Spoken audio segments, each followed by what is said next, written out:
Hey, Coffee and Kale, welcome back. So, this week we are talking about my new skincare routine. If this is your first time joining, welcome. We are normally all about natural hair length and retention, but this week we're taking a slight deviation and we are going down a skincare rabbit hole. So, about 3 months ago, I started a skincare plan and process, and I'll link the video here. And it's now 3 months later, and I'm just not happy. So I'm changing it again. This time I have gone out to follow or to find Dr. Alexis Stevens' YouTube channel, and I will link that in the description box below, and you'll see some links throughout this that we're going to do today that show the videos that I looked at. Now, it's very science heavy. She has a lot of good information, a lot of language, a lot of scientific words like desquamation and things like that included. So when I tell you I have watched these videos dozens of times, I'm not exaggerating. I have put together a playlist of her videos about hyperpigmentation here, and I put them in an order that makes sense to me. So you can feel free to look at that playlist for all the detailed science behind it. What we're going to talk about here tonight is how I understood it and how I plan to apply it. And we're going to start this new thing together, and I'll show you where I started. So these pictures I took this morning, this is what my hyperpigmentation looks like right now. This is where I ended after 90 days, 3 months of my last routine, which again, you can click the link to look at that video if you want. I have more pigmentation. I have worse dark spots than I started with. What I think happened is after going deep into this wormhole of Dr. Alexis Stevens, what I think has happened is I was just exfoliating too often. I was using too harsh chemicals too often. And now I really feel like I have a better understanding of what's happening. So here's going to be the new layout for my new routine. I will be cleansing, exfoliating, preventing, so trying to prevent some of the pigmentation and the just angry skin I have right now from appearing, moisturizing, and then being sure to apply a sunscreen. Now, this is Dr. Stevens. And what she says in that video, I know the volume's not very high, is you got to be smarter than the melanocytes. So here's what I think I've learned about melanogenesis. Now, again, I am not a dermatologist. I'm not a nutritionist. I am not certified in anything except my skin is crazy and I'm certifiably trying to fix it. So in that, or to that end, in that vein, I have been really studying her YouTube channel in particular. If this doesn't work, I'm just going to break down and go to a dermatologist. I probably should do that anyway. But I don't know, I guess it's just the DIY in me. I want to try to learn as much as I can, try as much as I can. So when I do eventually get to a dermatologist, I have some information to give them so they can give me some good information back. So here's what I think I've learned. Melanogenesis is the process that it takes to create melanin. And hyperpigmentation, it happens when the melanocyte creates too much pigment or melanin. So the little bitty dot way down in your skin. Again, not a doctor, not a clinical term. Dot is not a clinical term. When you get too much of that pigment, too much of that melanin, you end up with dark spots. The melanin kind of gets from where it starts to your skin through something called a melanosome, and I'll show you a little cartoon here in a minute. And when that happens, when you get hyperpigmentation, what I think I've learned from looking at these videos is that something just overstimulates the melanocyte to make more melanin, which just brings too much color to the skin. So again, I'm at the beginning here. I will show you the products I'm going to use here in a second. And if you look at that playlist that I'm talking about, you will see what I mean when I say it's science heavy. Like Dr. Alexis Stevens really goes deep into it.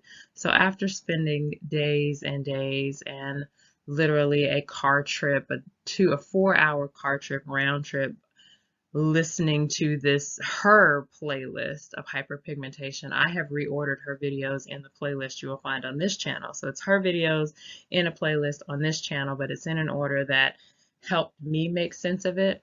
So in an effort to kind of try to understand better what's going on so I can try to figure out how to attack it in a better manner.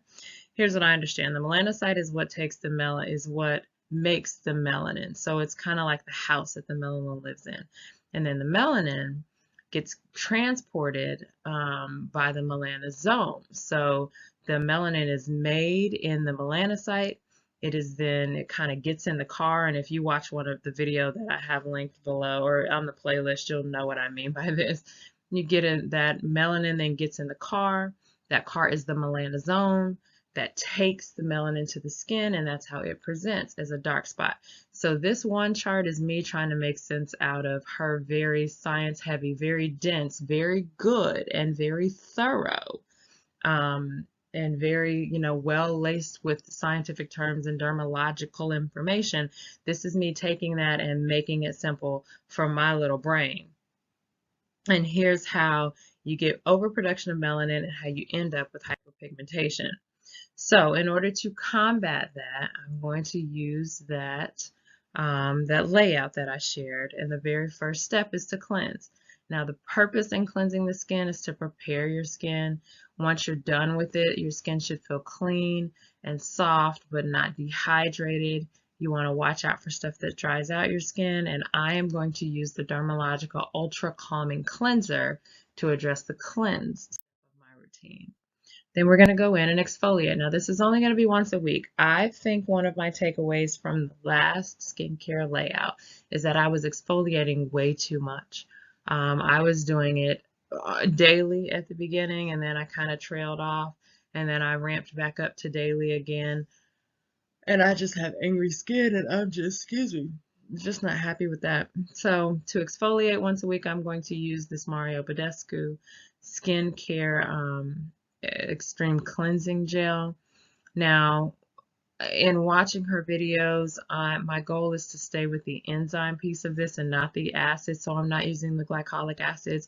I think I've just made my skin too mad with some of the acid stuff, so I'm really taking it slow, trying to step in with softer, less potent forms of this stuff, of the actives, of really any of it. The other goal or point of exfoliation is I want to gently flake the dead skin away, or not even dead. I want to flake the pigmented skin off. It's called desquamation. That is a word I'm going to add to my vocabulary because I think it's really cool. Desquamation means flaking away the top layer of the skin. I'm trying to get to that excess melanin on the surface of the skin and kind of, just get rid of it without affecting the other pathways of the melanogenesis cycle. I want to watch out for acidic exfoliation. And now here, this is for me again, because I think I've been a little too harsh on my skin. So I want to gently just let my skin know I love it and really gently do these next few things or go through this next phase. I'm going to commit to this for another 90 days. I think I can't do any worse. I can't make it any worse. And my neck has started to break out. Like I've gotten to a point where I want to just gently step into something new and really attack this hyperpigmentation. This is the one I'm going to be watching, or I'm going to be using, is the Mario Badescu Skincare. The next step is prevention. Now, the video is linked here for you to look at the azelaic acid video. Here's where you want to talk about tyrosinase inhibitors, another word that was not in my vocabulary, tyrosinase, before I went down the wormhole of the hyperpigmentation series on Dr. Alexis's channel. Here I want to stop creating as much melanin as I am, and I want to try to put that car at a roadblock between taking the melanin to the top layer of my skin, the keratinocyte. Now I know keratinocyte isn't exactly the top layer, and I know I'm saying a lot of medical terms, and I have no medical background other than spending the last 2 weeks probably deep diving into these videos. But in my mind, this step and with this azelaic acid, what I'm trying to do is just stop that melanin from producing in such high quantities and getting into the skin. I'm not going to use hydroquinone. I'm going to use this azelaic acid, the Paula's Choice. Now, this is only a 10% azelaic acid. Dr. Alexis recommends 20% azelaic acids, which are prescription grade. And I don't mean to sound like a broken record, but I really am I just wanted to go slow and treat my skin nicely here. So I'm going to use vitamin C drops, which I didn't put a picture in. I'm just going to go get them from the local organic store, and then use the Paula's Choice 10% azelaic acid to try to prevent new hyperpigmentation. Now the other part here is that um, I want to get my skin used to this new routine. So I think I'm going to probably take 15-20 days in just more angry skin because I'm changing my routine again, but I'd much rather do that and get on a good path than keep spinning my wheel, so to speak. The next step will be moisturizing. Now, this is one thing I really learned from this, and it took me by surprise, is that the moisturizing and moisturizers are intended to lock in the moisture you already have. They're not intended to put more moisture into your skin. So I thought that was an interesting little gem there. I'm looking for something that's rich in vitamin F. I am taking her recommendation here. Now, vitamin F really isn't a thing. It just means fats. So I'm really looking out for unsaturated fatty acids. Now here again, I have the information. I'm trying to use it the best way I can, but I'm basically picking from her list of recommended products that meet these guidelines. I'm not going to use any fragrances or essential oils. Again, trying to be really gentle on my skin. And I'll use for my moisturizer the Paula's Choice Omega Complex Moisturizer. I'm going to add hemp oil to it. So I'm planning to use the hemp oil that I bought in bulk for my last version of my skincare routine to this moisturizer so that I'm really allowing my skin to absorb as much or to retain as much moisture as it can. Sunscreen, she has a whole video on sunscreens, and it's a really good video. So at the end of that, I know sunscreen is a very important step. It's one that I learned before I started my last 90-day process or my last 90-day experiment. So this time around, I've just been using Sunbum. Before that, I was using whatever sunscreen I had left in my cabinet, so I wasn't really putting a whole lot of thought into it. But this time around, I'm going to use this EltaMD UV Clear. Now, this video that's linked here, this is an excellent, excellent video. Dr. Alexis really goes deep into mineral-based sunscreens and iron oxides and why you need to use them and to have them. So I'm going to use the EltaMD, the UV Physical Broad Spectrum SPF with niacinamide, and I'm going to use some Dermablend iron oxide tint drops to give me that protection that comes from the iron oxide. I have to find a container and mix these together. When I've ordered all this stuff, when it comes in, I'll show you my layout. We'll probably prepare some of these things in advance, and then we'll start this journey together like we did the last one.